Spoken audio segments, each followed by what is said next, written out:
Let's continue looking at how the poor and rich behave differently. This one's one of my favorite examples because one of the most creative people I know did this very example. The poor complain through seasons of life. They refuse to learn, to experiment, or to grow. In this example, John loses his job. He complains to his friends and complains about profit-driven companies. Occupy Wall Street. The rich behavior learn and works through seasons of life, taking life's feedback. They experiment with what works and test assumptions. And by the way, we all make assumptions, right? I mean, this is why this is a rich behavior, is because sometimes we don't know what assumptions we're making, and we have to test those. Jason loses his job, learning it was due to the company's tight finances. Instead of assuming that they're greedy and evil, it's their money's tight. He considers how this impacts his finances. See, his money's tight. So he learns how to increase the company's profit. They rehire him at $10 an hour. So he gets a $2.50 increase. So when I was again was a financial advisor, this one young man, he was fired from a job, and a lot of his buddies were doing the whole Occupy Wall Street, complaining, protesting. I believe it was at their college campus.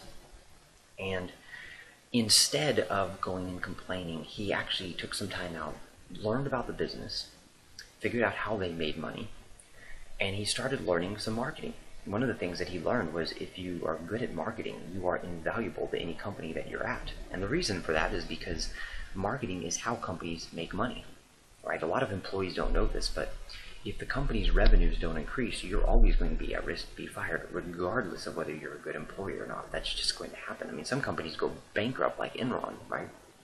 So he learned. He ended up proposing to the company a plan to increase the revenues, and he's like, look, you don't have to pay me. You can pay me based on results. I'll get 10% of the results you get from my plan. Well, the company had nothing to lose. They were already struggling. Might as well try this out, and he was going to do the work. So for every $100,000 they made, he ended up making $10,000. Now, a lot of us would say, well, he should have demanded more. Well, yes, but again, it was an experiment. It was to get them to say yes. Then he ended up increasing his pay that way and went on and succeeded. He got rehired by the company who fired him, and then he ended up leaving the company in the long run anyway for an even better opportunity.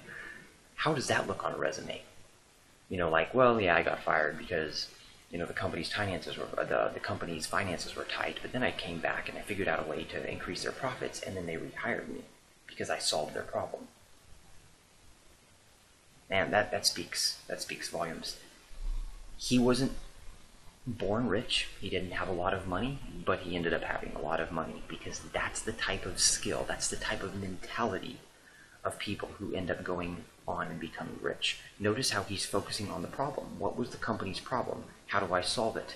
How do we get on the same page? And that's a big contrast with this, this example here of John and Jason.